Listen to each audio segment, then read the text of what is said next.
محترم مکرم سامعین اکرام،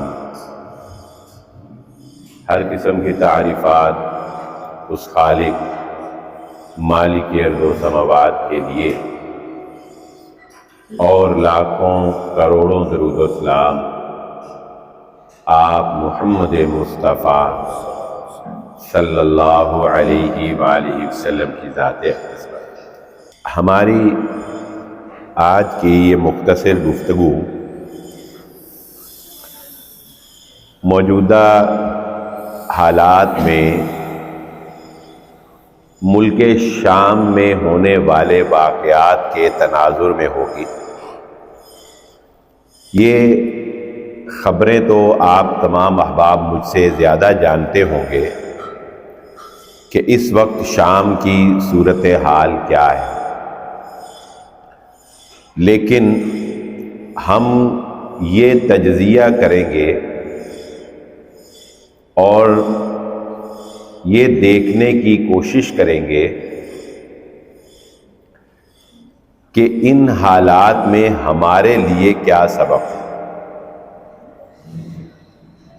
بشار الاسد جو کہ شیعوں میں بھی نصیری گروہ سے تعلق رکھنے والا وہ شیعوں کا گروہ ہے جسے از خود شیعہ علماء بھی کافر قرار دیتے ہیں، یعنی اثنا عشری جو گروہ ہے اس سے بھی یہ برا سمجھا جاتا ہے۔ لیکن بہرحال اگر دیکھا جائے تو وہ ایک مسلمان کی حیثیت سے ہی حکمرانی کر رہا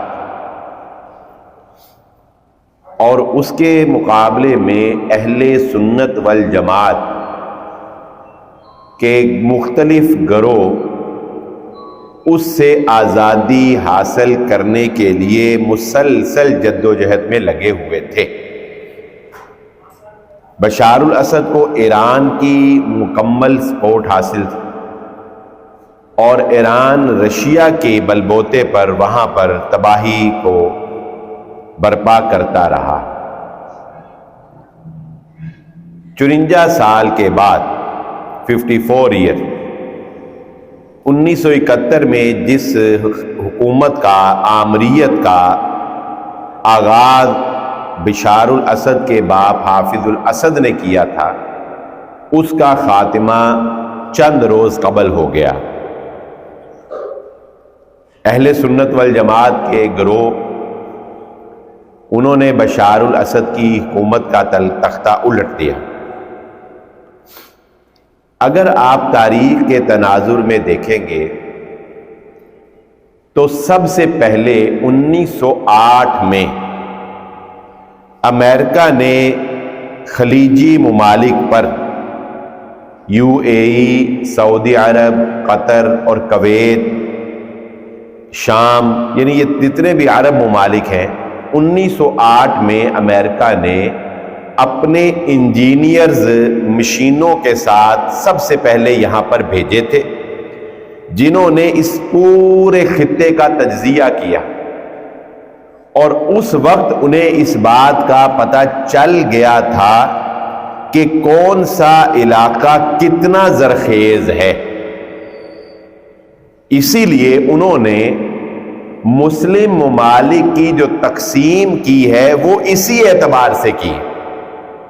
آپ دیکھ لیں، اگر آپ جغرافیائی نقشے پر دیکھیں گے تو عراق اور کویت بالکل ساتھ ساتھ ہے۔ اتنے بڑے عراق میں، یعنی یوں سمجھ لیں کہ عراق کا سائز اتنا بڑا ہے، یا یوں سمجھ لیں کہ یہ مسجد کا حال ہے نا، یہ اتنا بڑا یہ سارا عراق اور کویت اگر آپ ملا لے تو یہ پورا ایک حال ہے عراق اور کویت۔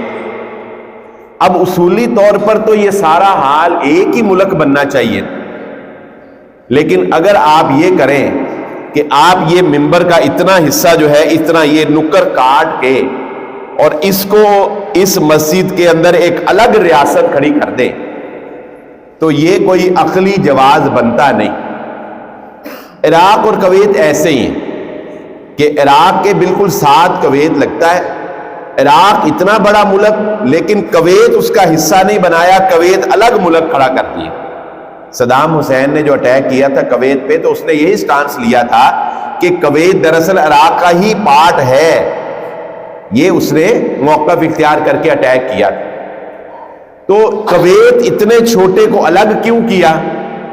اس لیے کہ وہ یہ جان چکے تھے کہ اکیلے کویت میں اتنے معدنیات ہیں کہ پورے عراق میں بھی اتنی نہیں ہو. یعنی سارا سونا اس حال کا وہ یہاں پہ ہے، اور یہاں وہ خال خال کہیں کہیں ہوگا. تو یہ حال، یہ ایریا اپنے قبضے میں کرنے کے لیے کی. تو اس طرح اب آپ قطر دیکھ لیں. اب دنیا کی جو گیس ہے وہ ایک، مجھے اب یاد نہیں، میرا خیال ہے کہ بڑے ٹاپ لسٹ میں پہلے 5 میں قطر آتا ہے کہ پوری دنیا میں گیس پروڈیوس کرنے والے ممالک میں قطر کا نمبر جو ہے وہ 4-5ویں نمبر پہ.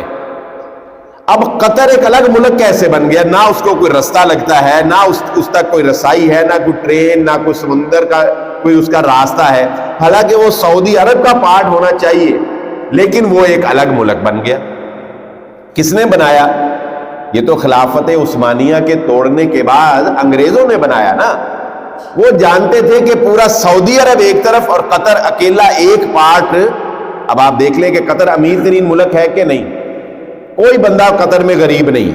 اسی طرح دوسرے نمبر پر کویت سب سے بڑا، اس کے بعد امیر ترین ملک ہے، اور دونوں چھوٹے چھوٹے ہیں بڑے بڑے ملکوں کے ساتھ چھوٹے چھوٹے.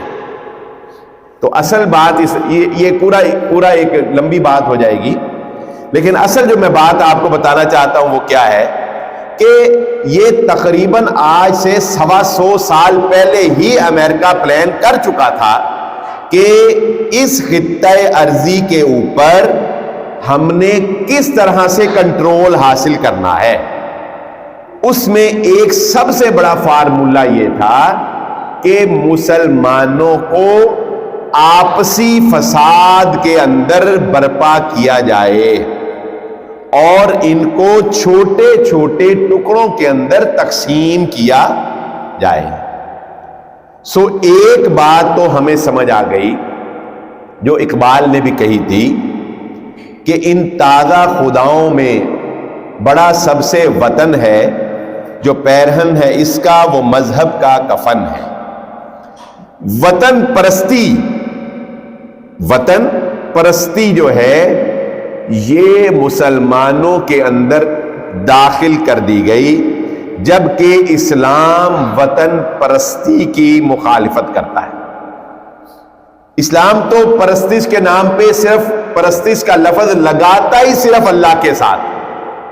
اللہ کے علاوہ کسی اور کی پرستش کرنا اسلام کے اندر جائز نہیں.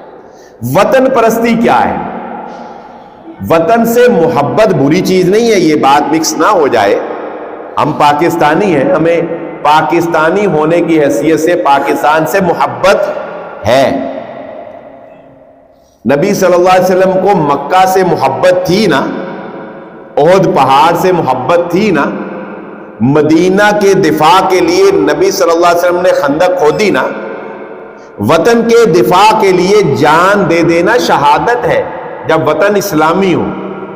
وطن پرستی کیا ہے؟ وطن پرستی یہ ہے کہ میرا ملک بچنا چاہیے، ترقی کرنا چاہیے، دوسرا مسلمان کا ملک مرتا ہے مر جائے مجھے کیا پرواہ. یہ ہے وطن پر. مجھے اپنے وطن سے غرض ہے بھائی، مجھے دوسرے کسی مسلمان ملک سے کوئی غرض نہیں. نہ مجھے کوئی دکھ ہے، نہ مجھے کوئی تکلیف ہے، نہ میں ان کی مدد کروں گا، نہ میں آواز اٹھاؤں گا، مجھے اس سے کوئی غرض نہیں. آپ بتائیے یہ وطن پرستی عرب کے اندر آپ دیکھ رہے ہیں کہ نہیں دیکھ رہے؟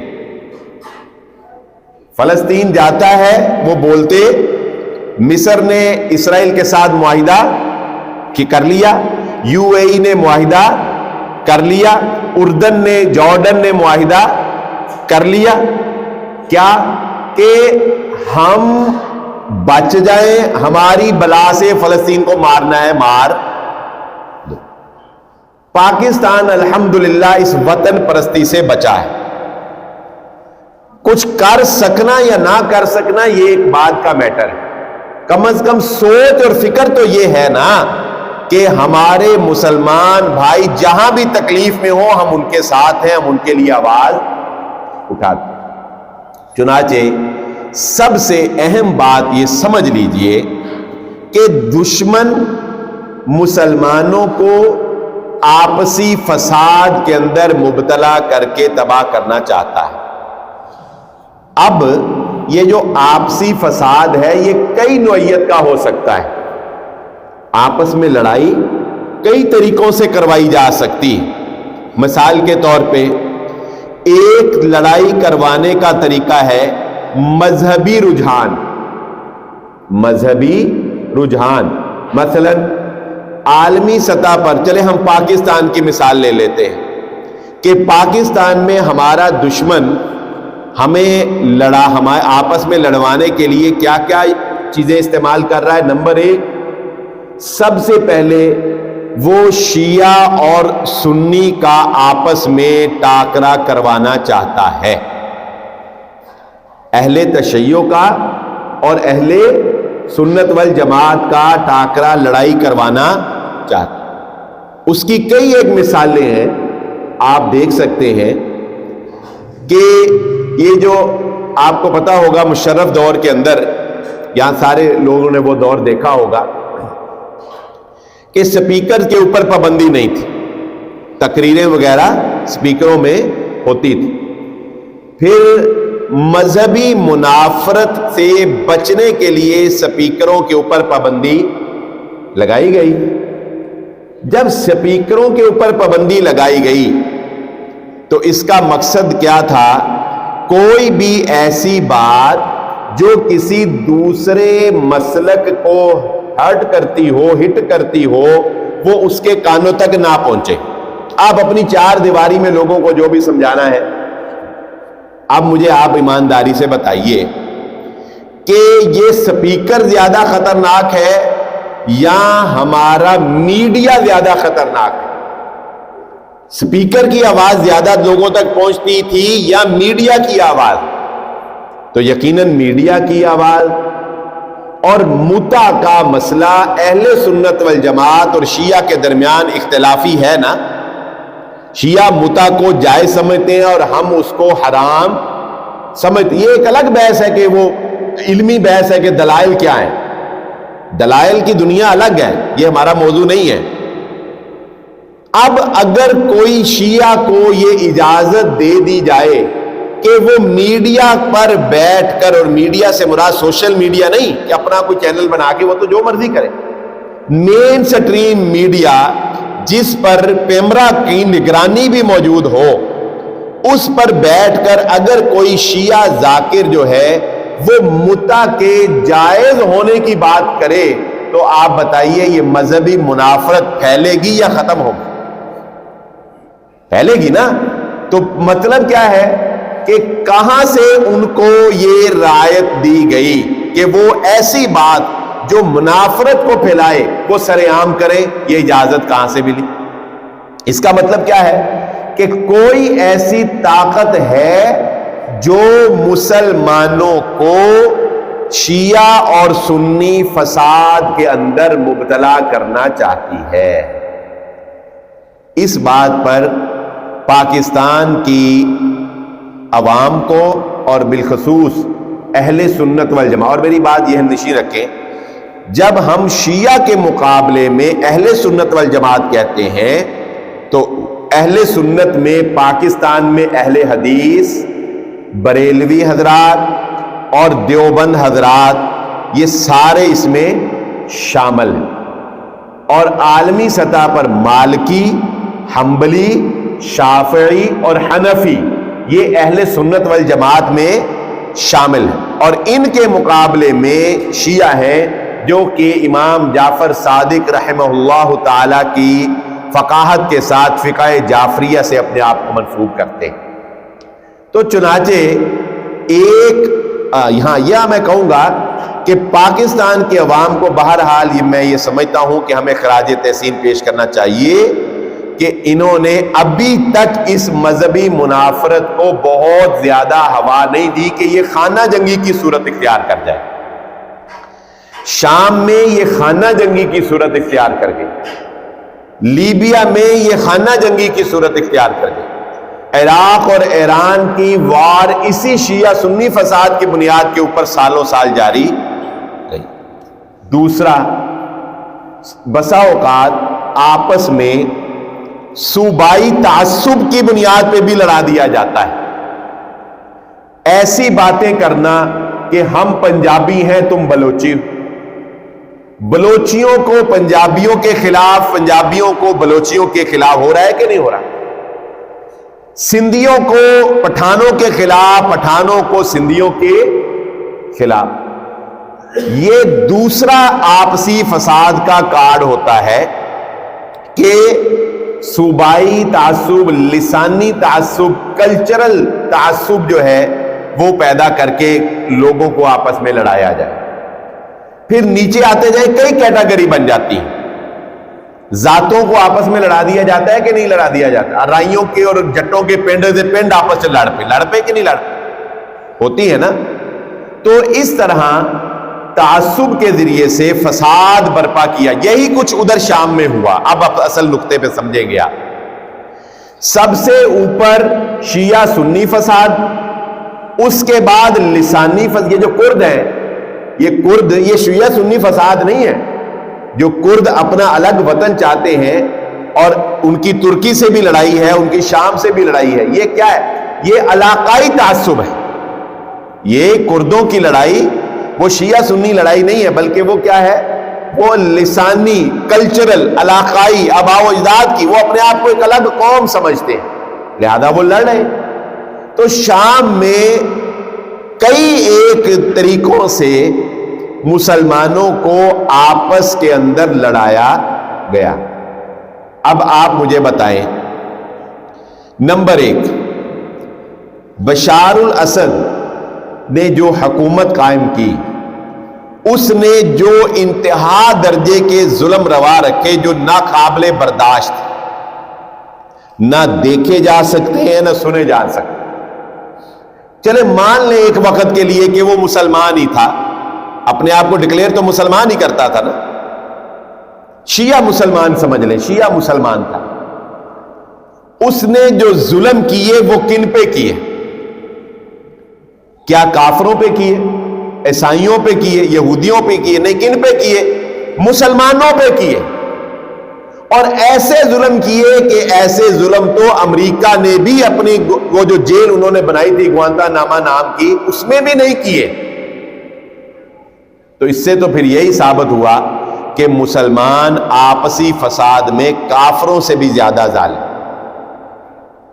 اور ویسے میں معذرت سے یہ کہنا چاہوں گا, اگر آپ مسلمانوں کی پچھلی 200 سالہ تاریخ پڑھیں گے تو آپ اس بات نتیجے پر پہنچیں گے کہ جہاں پر بھی شیعہ کمیونٹی نے سر اٹھایا وہاں پر ہی مسلمانوں کے درمیان آپس میں فساد برپا ہو. یہ میں کوئی دعویٰ نہیں, آپ پڑھ کے دیکھ لیں, تاریخ پڑھ کے دیکھ لیں, یہ میں کوئی تنقید نہیں کر رہا, حقیقت بیان کر رہا ہوں. جہاں بھی ایران کی سپورٹ ہوئی شیعہ کو, وہاں پر ہی مسلمان آپسی فساد کے اندر برپا ہوئے اور اہل سنت والجماعت کے اوپر شدید ترین ظلم روا رکھا گیا. جبکہ اس کے مقابلے میں محمد الجولانی نے جب فتح کیا شام کو تو انہوں نے کسی قسم کا کسی کے اوپر ظلم روا رکھا نہیں. تو اس معنی میں بہرحال ہم یہ خوش ہوتے ہیں اور ہم اس بات پر خوش ہیں کہ الحمدللہ اللہ تعالیٰ نے شام میں مسلمانوں کو ایک ظالم حکمران سے نجات عطا فرمائی. اللہ تعالیٰ مزید ان کی حفاظت فرمائے. اب ایک سٹیپ آگے چلیے. اس ساری لڑائی میں مرے بھی مسلمان, مارا بھی مسلمانوں نے, فائدہ کس کا ہوا؟ 2 دن کے اندر اسرائیل نے 500 کے قریب اٹیک کر کے شام کا مکمل سٹرکچر تباہ کر. اگرچہ پہلے بھی وہ اسرائیل کے خلاف کچھ کرتے نہیں تھے. بشار الاسد یہ نہیں کہ کوئی اسرائیل کے خلاف کوئی بڑا محاذ اس نے کھڑا نہیں کیا، لیکن اس نے موقع کی مناسبت سے فائدہ اٹھاتے ہوئے 2 دن کے اندر سارا شام تباہ کر دیا کہ نہیں کر دیا. اب اگر اسرائیل چاہے تو شام کے اوپر اس کو قابض ہونے کے لیے مقابلے میں کوئی خاص مزاحمت نہیں دیکھنی پڑے. پہلے یہ تھا کہ اگر وہ شام پہ اٹیک کرتا ہے یا شام پہ قابض ہونے کی کوشش کرتا ہے تو آگے سے مزاحمت کا خدشہ تھا. اب کوئی مزاحمت کا، وہ بیچارے کلاشن کوفیں اور ہینڈ اسلحہ لے کے، ویپن لے کے تو نہیں نا ملکوں کی جنگوں سے لڑا جا سکتا، ہتھیاروں سے اور میزائلوں سے تو نہیں لڑا جا سکتا. چنانچہ محمد الجولانی کی حکومت کو انہوں نے اور زیادہ بالکل کمزور کر دی، اور اس میں اب کئی ایک معاشی مفادات بھی پنہاں ہیں. چنانچہ اس ساری تاریخی گفتگو سے میں ایک بات آپ کو سمجھانا چاہتا ہوں، اور وہ ایک بات کیا ہے کہ آپ اپنے کاروبار کو دیکھ لیں. کاروبار میں جب بھی فساد آئے گا ترقی نہیں ہوگی، کاروبار برباد ہو. ٹھیک ہے، سلیم صاحب اس بارے میں آپ کو بہت زیادہ مثالیں بھی دے سکتے ہیں کہ جب بھی بھائی آپس میں لڑے تو کاروبار تباہ ہی ہوا. آپ کے اس مارکیٹ میں کئی مثالیں ہوں گی. باپ بیٹے سے لڑا تو تباہی ہوئی، نقصان ہی ہوا. بھائی آپس میں لڑے، نقصان ہوا. حتیٰ کہ 2 پارٹنر بھی اگر آپس میں لڑ پڑے تو دونوں جب الگ الگ ہوتے ہیں کام پہلے سے زیادہ نہیں ہوتا، اللہ ماشاءاللہ دونوں پارٹنر الگ ہو تو دونوں کا کام کم ہو جاتا ہے. ہوتا ہے نا ایسے. یہ ایک فطری سی بات ہے، ایک اصولی بات ہے کہ اتفاق سے جب کام چلتا رہتا ہے تو کام صحیح رہتا ہے. جب گھر میں فساد ہوگا، کاروبار میں فساد ہوگا، مل میں فساد ہوگا، ملک میں فساد ہوگا، کسی مسجد میں بھی فساد ہو جائے. ایسے بھی واقعات ہیں کہ مسجدوں میں 2 نمازیں ہوتی رہی کہ نہیں ہوتی. ایسی بھی بعض مسجدیں ہیں کہ وہاں پہ آپسی فساد کی وجہ سے 2 نمازیں ہوتی رہی. تو وہاں پر دین کا کام اس طرح سے ہو سکتا. تو یہ بات ایک اپنی زندگی میں پلے باندھ لیں کہ فساد، آپسی لڑائی شیطان کا بہت بڑا ہتھیار ہے. یہ جہاں بھی اپلائی کرو گے وہاں بربادی ہوگی، وہاں تباہی ہوگی.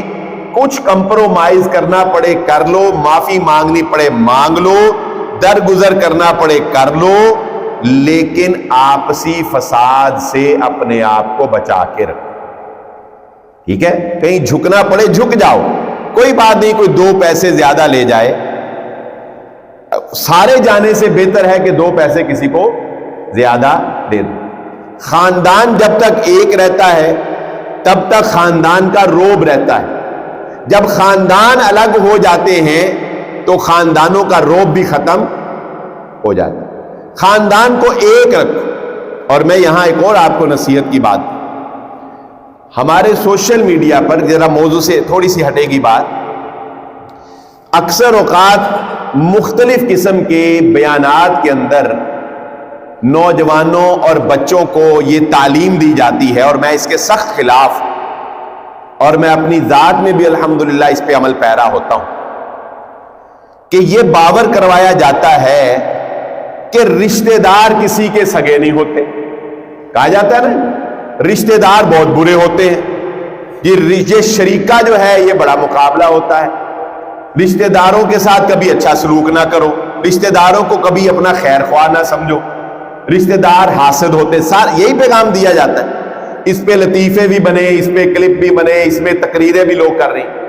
یہ سراسر شیطانی اور منفی سوچ ہے جو ہمارے بچوں اور ہمارے نوجوانوں کے اندر انجیکٹ کی جاتی. نہیں، انسان کی پہچان ہی رشتہ داروں سے ہوتی، انسان کا تعارف ہی رشتہ داروں سے ہوتا ہے. بلکہ ہمیشہ اپنے رشتہ داروں کی ترقی کی دعا کرنی چاہیے. میں ذاتی میں بہت گناہگار بندہ ہوں، مگر میں آپ کو ذاتی طور پہ بتاؤں، الحمدللہ میں نے آج تک کبھی کسی رشتہ دار سے حسد نہیں کی، اور ہمیشہ دعا کی کہ اللہ تعالی ہمارے رشتہ داروں کو دنیا کے اندر بہت ترقی دے۔ کیوں؟ مجھے ایمانداری سے بتاؤ، اگر کوئی چاچے مامے کا بیٹا کرنل بن جائے تو فخر سے بتاتے ہو کہ نہیں بتاتے ہو میرے چاچے دا منڈا کرنل ہے؟ بتاؤ، بتاتے ہو کہ نہیں بتاتے؟ داستے ہو نا؟ اگر کسی اپنے کی مل لگ جائے بتاتے ہو کہ نہیں فلانی مل میرے بھرا دی، چاہے آپ کے پاس نہیں ہے؟ تو بھائی اگر آپ کے ماموں، چاچو، تایا، پھپھو، خالہ اگر کوئی ترقی کرے تو آپ بھی اس پہ فخر کرو، وہ آپ کا بھی نام ہے۔ اور جب کبھی خاندان کا اکٹھ ہوتا ہے کسی خوشی غمی پہ، تو اگر خاندان والے اکٹھے ہوں روب کے ساتھ، کھاتے پیتے، ترقی یافتہ، تو بتاؤ ایک دفعہ اہل علاقہ میں پتہ چلتا ہے نا کہ یار فلانے خاندان کا اکٹھ ہوا ہے، اور اگر آپ کو ملنے ہی کوئی نہ آئے، آپ کی شادی پہ ہی کوئی نہ آئے۔ اب تو بہت اویئرنیس آ گئی، ورنہ پہلے شادیوں پہ اکثر روٹھا رٹھائی کے کام ہو جاتے تھے، اب کافی بہتری آتی۔ تو میں اس پورے واقعے سے آپ کو یہ نصیحت بھی کرنا چاہوں گا کہ خاندانوں میں پیار اور محبت کو فروغ دو، خاندانوں میں فساد سے بچو، لڑائی جھگڑے سے بچو، حسد کینے اور بغض سے بچو، سب کو اپنا سمجھو، سارے ہمارے اپنے۔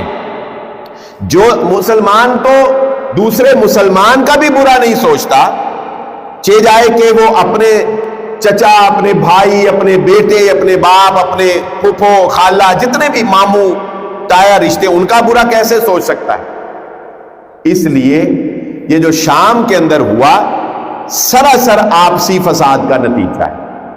جب بھی بغاوت جنم لیتی، ایک تو نا فساد ہم نے دیکھا، دوسرے نمبر پہ جب بھی بغاوت جنم لیتی ہے، تو اب یہ مسلم ممالک میں بغاوت ہی ہو رہی ہے نا، ہر جگہ بغاوت، ہر جگہ بغاوت۔ تو بغاوت کیوں جنم لیتی ہے، یہ بھی بات سوچنے والی، بغاوت کیوں جنم لیتی؟ اور میں نام لیے بغیر یہ بتاؤں گا کہ پاکستان میں بھی ہمیں اس بارے میں فکر مند ہونا چاہیے۔ جب بھی وسائل کے اندر، جب بھی وسائل کے اندر نا انصافی کے ساتھ تقسیم ہوگی تو بغاوت جنم لے گی۔ ایک طبقہ عیش کرے اور دوسرا طبقہ بھوکوں مرے، ایک طبقہ جو ہے اسے یہی سمجھ نہ آئے کہ پیسہ خرچ کہاں کروں، اور دوسرا طبقہ بیچارہ بل دینے سے بھی پریشان ہو، اپنی بچوں کے علاج کروانے سے پریشان ہو، اس کو کوئی چیز میسر نہ ہو، زندگی اس کے لیے سانس لینا مشکل ہو جائے۔ تو مجھے بتاؤ یہ جو پسا ہوا طبقہ ہے، اس کو جب بھی کوئی باہر سے سپورٹ کرے گا یہ بغاوت کے لیے ابھرے گا کہ نہیں ابھرے گا؟ یہ کہے گا پہلے بھی مرے ہوئے ہیں، انہوں نے کہا پہلے بھی مرے ہیں، تے چلو کوئی نہیں، اسی انہوں نے مار کے ہو سکتا ساڑی اگلیاں نسلاں بچ جائیں۔ یہ سوچ کب پیدا ہوتی ہے؟ جب وسائل کی تقسیم میں غیر منصفانہ طریقہ استعمال۔ تو اس سے بھی ہمیں ہر لحظہ اپنے وطن کے اندر اس بات کو سمجھنا چاہیے کہ کہیں پر بھی ہمیں وسائل کی جو ہے نا انصافی کے ساتھ غیر منصفانہ تقسیم جو ہے وہ کہیں پر بھی ہمیں کرنی چاہیے نہیں۔ جہاں بھی نا انصافی ہوگی، جہاں بھی ظلم ہوگا، جہاں بھی زیادتی ہوگی، وہاں پر بغاوت جو ہے وہ جنم بہرحال لے گی۔ اور یہ پیغام بھی بڑا اہم کہ اسرائیل، گریٹر اسرائیل کا قیام کا جو ارادہ رکھتا ہے، میں یہ وضاحت آپ کو کر دوں، یہ گریٹر اسرائیل کا قیام کسی حدیث میں نہیں آیا۔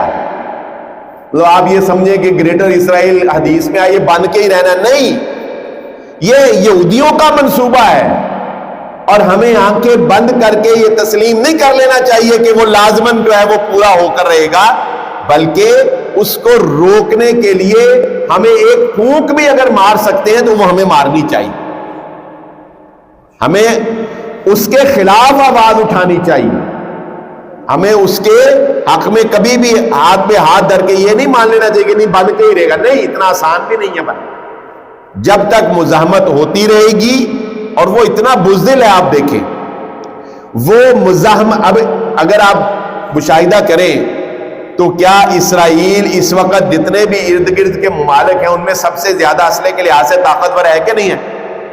لیکن کیوں؟